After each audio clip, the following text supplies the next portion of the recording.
This week's review was nominated by top lad Sean Shaunson. If you want epic gaming goodness, check out his look at every Namco PS1 game.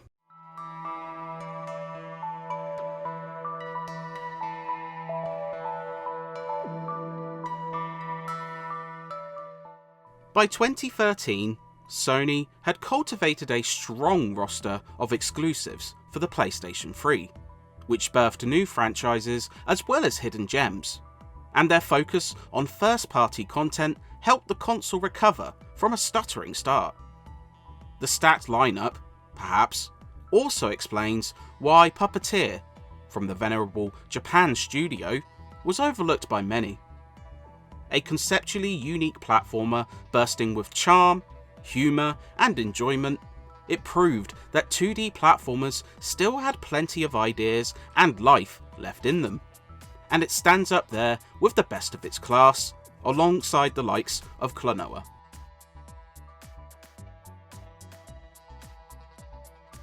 Taking place entirely within a puppet show, Puppeteer follows a young boy Kutaro, a child who's turned into a wooden puppet after being spirited away in his sleep. One of many children taken by the Moon Bear King, he seems to meet an immediately grisly end, as his head is bitten off and he is thrown into the dungeons. However, with the aid of a scheming witch and cat who are planning to usurp the tyrannical bear, Kutaro acquires the mystical scissors known as Calabrus, and escapes the clutches of the king. Now, along with his companions, he travels across the land to confront generals, all of whom are anthropomorphic, and claim their moonstone shards to try and restore the moon goddess. It sounds like a pretty basic narrative, but this is elevated by a tremendous style thanks to the puppet show framing device. The game's comedic timing is impeccable, with plenty of puns, visual gags and fourth wall breaks that raise a genuine smile. Special mention goes to Stephen Greif, who delivers the delightful, over-the-top narration, which fits perfectly. In those better days, the White Castle was resplendent, a sight to behold. But the tides of darkness had since dulled its sparkle, and loosened the stone of its walls and columns.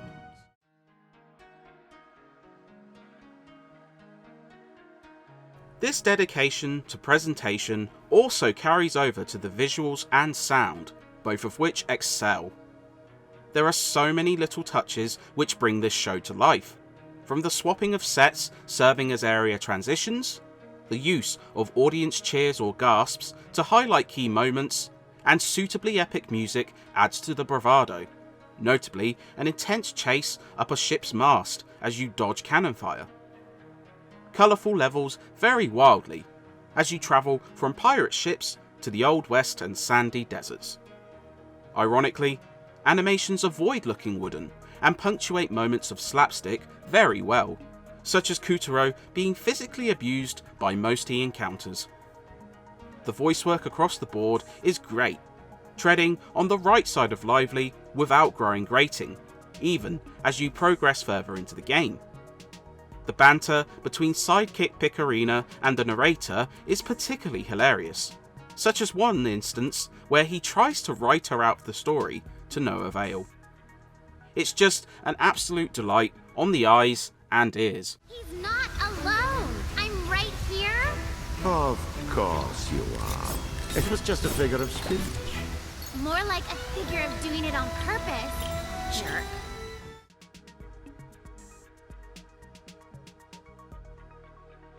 But Puppeteer is not just about style. Japan Studio would also craft one of the tightest platformers the PlayStation 3 would see, often exploding with creativity. Kutaro controls well, handling jumps capably, even if he lacks a double jump. But platforming often utilises other elements outside of jumps. Early on, he gains the Calabrus scissors, which not only cut up grubs nicely, but also plays a key part in navigation. Repeated cuts in midair allow Kutaro to continue flight, meaning you can utilise floating objects like leaves and smoke to travel upward or across gaps. Particularly thrilling moments see you cutting across stitches at speed. It feels really well done, but melds particularly well with a growing assortment of abilities. Eventually, you gain access to a shield to reflect attacks, ninja bombs, a hook claw to pull objects, and a luchador mask to move them. These are not just gimmicks, but carry with you into subsequent stages and evolve the platforming. Later stages have you combining these abilities and cutting in quick succession, and feel like a natural progression with a gentle learning curve.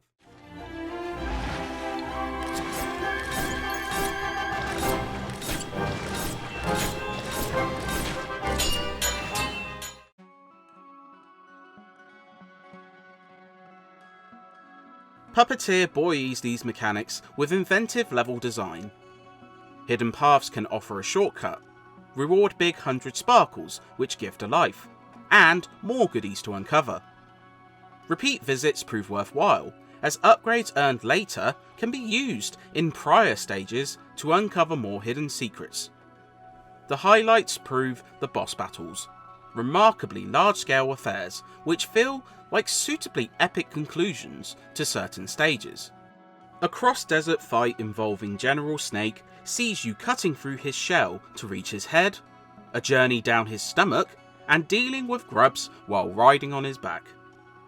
While defeating them requires following a similar pattern, they feel well integrated into the stories of each act, and conclude with some epic moments of quick-time event action. The only dent in the experience is the checkpoints, or the lack of them in certain moments. When you lose a life, you're sometimes placed close to where you die, while other times you can lose minutes of gameplay.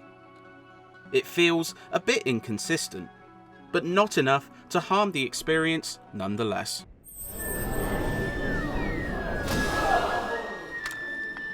Lovely. Another dunce who left his head in the Moon Bear King's belly.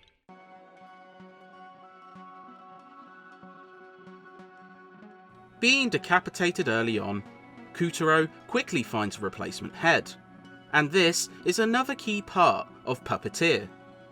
Being able to store up to 3 heads, these serve as a sort of ring system, where taking damage will send your head flying, and failing to regain it quickly will see it vanish. Lose all 3, and you lose an actual life. But they also serve as a key collectible, with each curtain holding unique heads. With 100 in the game, there are a ton to find, but these open up head actions within certain stages. Some gift moonstones, which reward a life after collecting 99.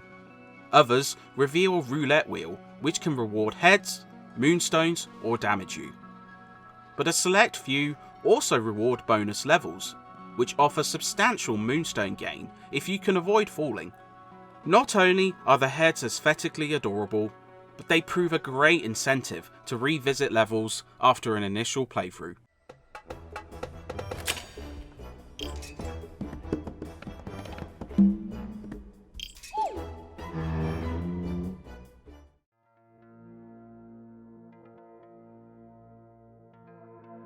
With 21 stages, each housing collectibles and a bonus stage to find, you will find Puppeteer offers plentiful value.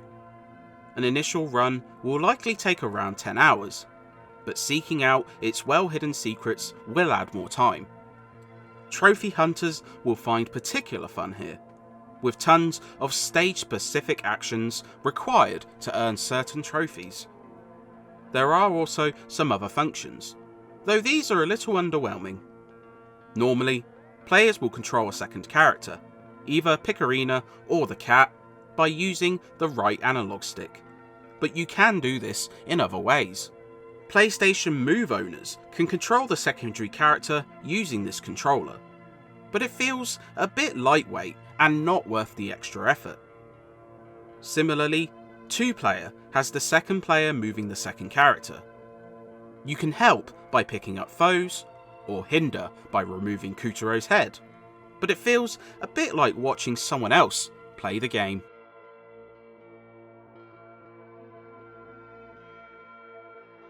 These quibbles feel minor in the grand scheme of things, however. Puppeteer is a fantastic platformer that is overflowing with creativity and humour, and has charm in abundance.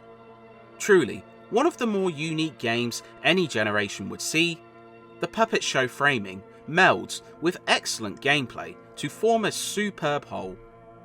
And for those who love to explore, there is so much to uncover that you'll be giddy with excitement. The style proves enjoyable for younger gamers, but plenty of risque jokes and gameplay proficiency mean adults can enjoy this one too. Unless you have an allergy to wooden puppets, this one is a must play. You'll never be safe, ever!